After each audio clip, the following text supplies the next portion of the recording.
Hi everyone, it's Kate from The Fold Line. I am back this week to talk all things sewing bee.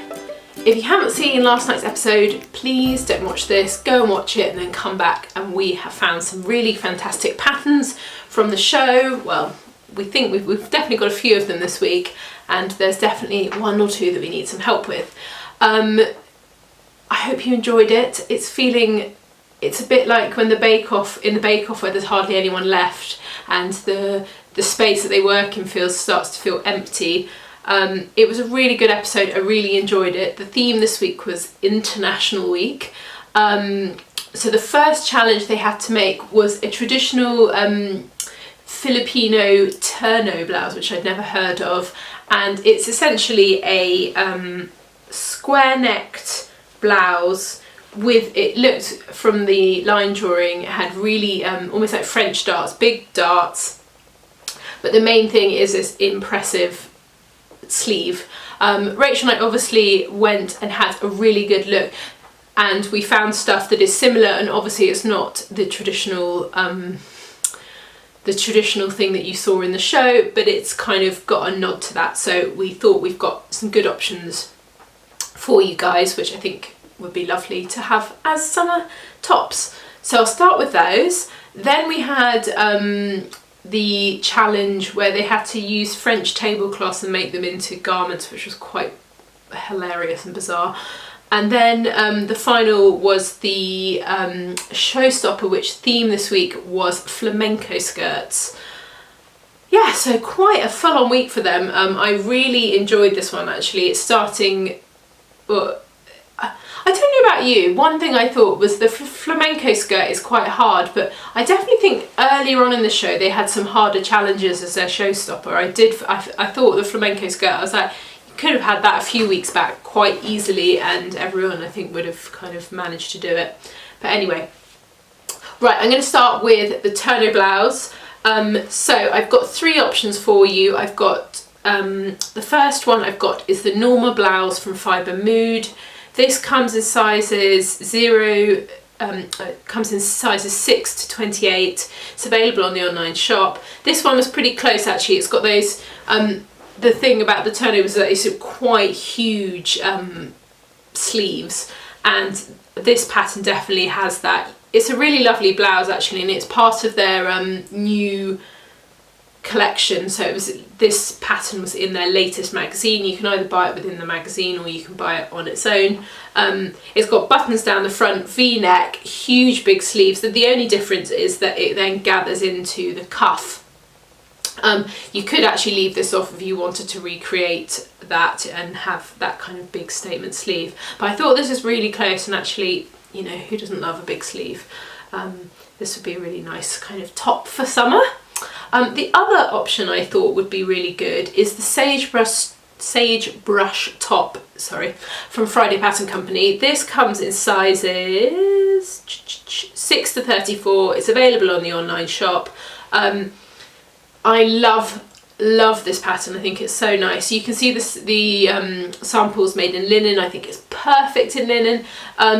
It's got a lovely ruffle along the top front of it, which you could leave out if you didn't want to, but it's again got that big statement sleeve. Again, this version gathers into the cuff. I guess a cuff is the right word, isn't it? Sort of. And then it's got a little tie at the back, and then it's got a bias binding around the neckline. So these two, I think either of these, it depends if you like a round neck or if you like a V-neck. If you really loved the shape of the square neckline, which I adore, I think it's really interesting, you don't see it that often. I thought that the square neck top from Friday Pattern Company would also be good. I know it's another Friday Pattern Company one, but this is actually a jersey pattern. It comes in sizes 6 to 20. It's available on the online shop, but yeah, it's got that square neckline. It's jersey, so it's quite simple to make. Actually, it's a very, very simple pattern. It looks like it's got a kind of nice square facing, and the sleeves are grown on. Yes, the sleeves are grown on, and it also has those darts underneath. So it, I really love jersey patterns that have darts in them. I think it adds extra shaping, and yeah, it's a really nice pattern actually. I think I might give that one a go, having a look at it. It's nice, it's kind of interesting but quite simple. Right, so moving on to the showstopper section, flamenco skirts. I'm sure many of you have thought, I need a flamenco skirt in my life. I know, I've thought that many times. So I think we did quite well on this actually. I was really pleased. There were a couple of slip-ups where they sort of showed half the pattern number, kind of it went past, and I managed to freeze frame and find them. So if I've got the exact one, I'll tell you. And then there's two that I kind of need help with. So the first one we're going to talk about is Liz's Gothic Flamenco Skirt. I loved this pattern. It looked really striking. So she had, it was a pencil skirt with three tiers of frill, and the skirt was in red. The first frill was in red, the middle frill was in black, and the third one was in red. And I thought it was really striking, quite simple. This one I know is correct.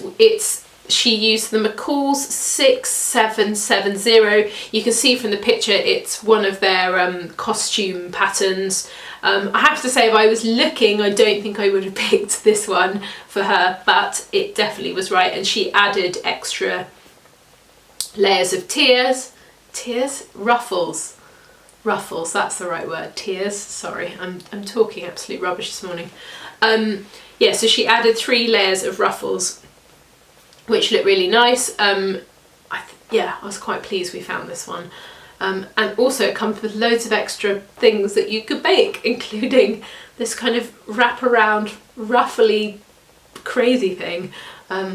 You know, pantaloons. You know, who doesn't need a pair of pantaloons? Yeah, so you can get loads of things and make quite fun things with this with our new free time we've got. The next person was Nicole's Global Flamenco Skirt. This one I know was right. Again, it flashed in front of the screen. It's the Folkwear 140 flamenco dress and practice skirt. This is amazing. I love this dress. I think it's so beautiful. So you can see from the line drawing, it's got princess seams.